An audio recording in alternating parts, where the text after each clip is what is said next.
Okay, welcome to X's and O's. We're going to talk about Brandon Jackson's 71-yard run, where I think there's a couple of points that we can make out of this and why it's significant. But let's first start out with what exactly happened. Why don't you lay out what kind of personnel we've got and where this play is headed? The personnel that the Packers have in is what we call zebra personnel. And basically, it's a throwing formation because you got 3 wide receivers, 1 tight end.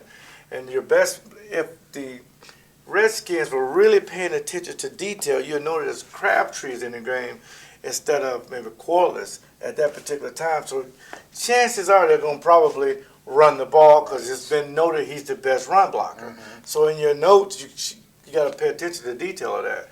So the first thing you would try to do is Aaron Rodgers. You got to sell the fact that it may be a pass. But the key to this, Tom, is 2 guys. The key to this. Wells and College, they had the perfect double team zone blocking. And basically they come off here and they double team here, get a nice push here, and sit and cut this guy off here. Now the thing that kind of threw me off a little bit, Fletcher, he was unblocked. So this linebacker flow a little bit here, he was unblocked and got hidden in right between here. Jackson gets the ball and comes right up here. Now I'm gonna tell you, let me hold your black. And this is where I think the moves that shows not only Edgar Bennett is a great coach, but shows the reason why maybe Ted Thompson is not going to get a #1 running back. This guy here has him wide open in the field. And Jackson basically comes up here, puts a move on him, he's going 71 yards. And that's just great. Those 2 blocks here, the cutoff block here, that's prototype, textbook, the way a zone blocking scheme is. It's an illusion. And the thing that was really, in my opinion, was really impressive was he ended up, this guy came back. Right, he broke the last minute he came back in there. This tackle. Fletcher was also right there. So he got through there. This guy, it's a tackle, he can't get there. And then he has the presence of mind to make this guy miss. And that's what you got to have a long run. Absolutely. And you can't block everybody. But sometimes they give you a free guy. As Edgar is teaching him, it's going to be a free guy. We expect it to be Fletcher, the middle linebacker. But if it's not one-on-one with the safety, you have to win that battle. That's the difference between a 15-yard run and 71 yards. And Brandon Jackson won that. And, you know, we're not saying Brandon Jackson is Adrian Peterson or anything. by no stretch. But why, again, it leads to what we talked about in 5 questions, which is, if he can do that, why aren't you running him more? At least try it. At least trying to set up the run. He should get 15 opportunities to get a chance to be a 3-down back before you bring in Kuhn and before you bring in all your wide receiver sessions throwing the ball so much. 45 times is a lot. The last 2 weeks, he's almost at 100 attempts. That's a lot of throwing, and especially if you're not winning games and you're not scoring the points. Right. So, yeah, it'll be interesting to see. We didn't fail to mention that this is really like a draw play. Yes. And because you're setting it up as a pass play with 3 wide receivers. And, I think you also see in this set, and this is what I like about this set, is that Rodgers can fake this handoff and bootleg his way that way, or he can, if you can make them respect that this guy might get the ball. And you're right about that, Tom, because a lot of this, when Landry comes down here, once if they do have a bootleg off of this, but it's Jermichael Finley.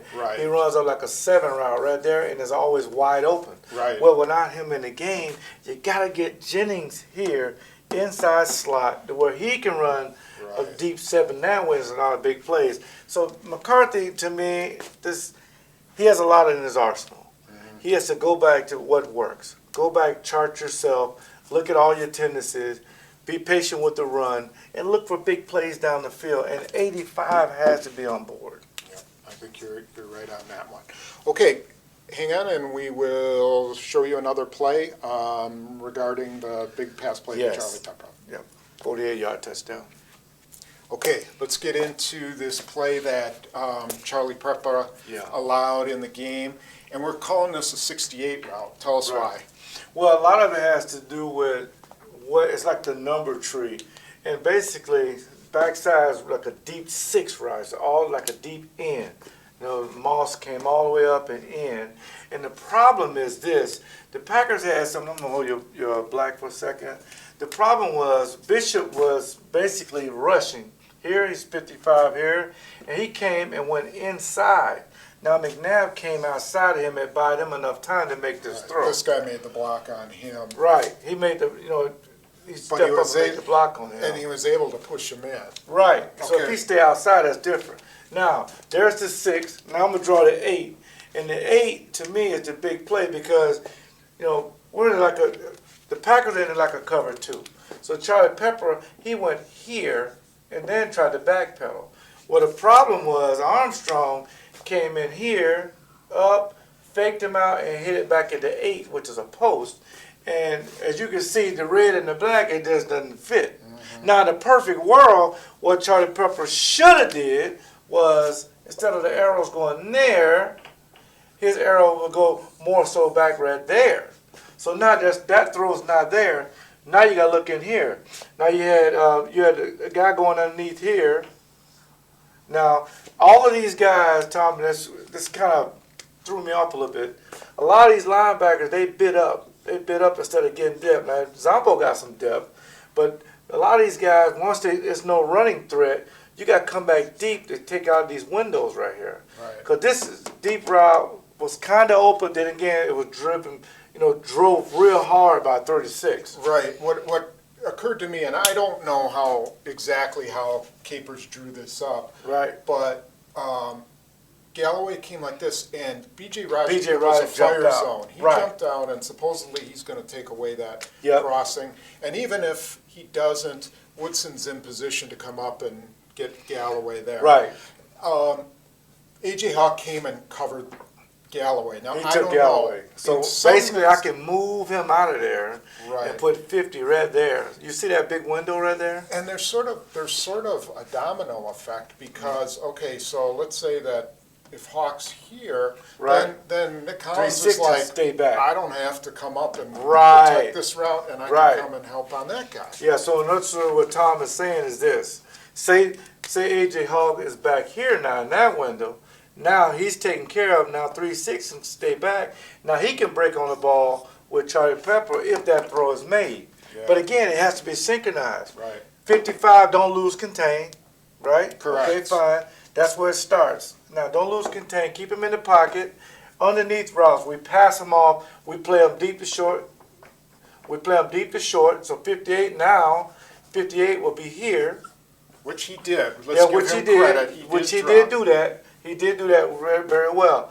Now, these receivers, they have to be jammed up. And when I say jam, you got to get in front of them and reroute them. Don't just let guys get free releases like that. Because remember, Peprah has not played. So a lot of these routes he has not seen. So if I was his coach, basically, I'm going to look at the split of both receivers to know how wide to take my drop. If these guys are in here tight, you can go more back straight away, and I'm going to tell my corner, don't forget to get me a jam. Yeah. That slows down the free rush. But again, now, instead of he was lined up maybe 10 yards deep, he should be lined up maybe 15 yards deep. This is what we call a cover 2. Cover 2 means I got 2 routes, post and bomb. That's it. I don't have any other routes. I'm just responsible for the deep play. So now the 48-yard touchdown does not happen. Maybe the Packers win the game. Right. And the other thing also involved is, here you've got Pat Lee as the slot blitz, corner. by the way. Right. And my point on this one, again, a new guy, is that normally Charles Woodson is this guy. Right. And if he's blitzing, which Pat Lee did, he didn't get to the quarterback. Right. It's possibly a sack with Woodson, especially if Bishop comes from the outside and makes McNabb stand right there. Right. That's the whole idea. Is Yep. Lee comes in and gets the That's the how it's sack. supposed to work. So- Contain Bishop, who had a great game, by the way. He Bishop did had have a good game. Yeah. So you had a new guy. Okay, could have done better. New guy New could have guy. done better. New guy. could have done better. So. And again, the Packers' philosophy is to develop their young players.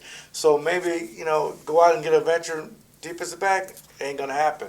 We got to hope these guys play up to their potential. And for the most part, they've been doing that, but that's why big plays like this happen when you get new guys that may not know where they fit on the defense. Right, 2 plays, 100 yards. That's exactly right. 48 and 52 yarder. You can actually add. That's pretty good. Yeah, I know. I'm pretty good at that. All right, so that's concludes our X's and O's, and you will have your Three keys to the victory game. to beat the Miami Dolphins. Do not forget to to watch that JS Online and Milwaukee Journal Sentinel.